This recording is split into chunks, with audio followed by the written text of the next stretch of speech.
Okay, today I'm going to show the two-handed kettlebell swing. I'll show the Russian swing, which comes up to about shoulder or eye level, and then I'll also show the American swing that comes overhead.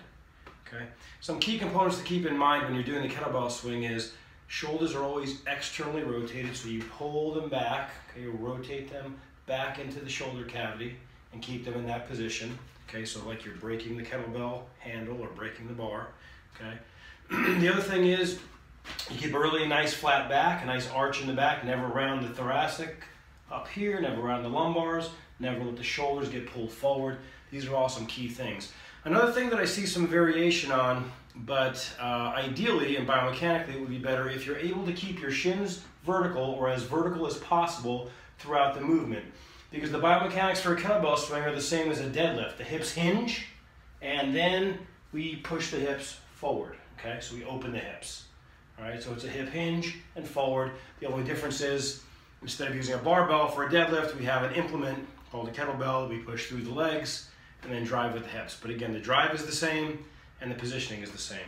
So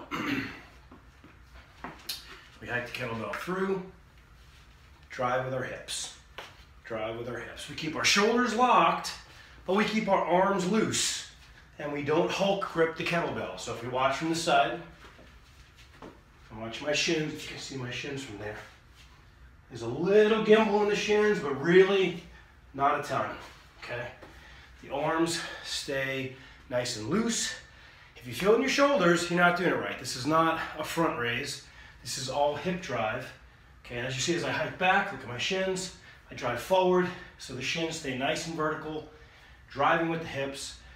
It goes up in an arc because it's connected to this rope called my arm. I have a loose grip so that I allow the kettlebell to roll freely through my hand, but it's still secure, so it's not going to go flying. And those are some of the key components for the kettlebell swing.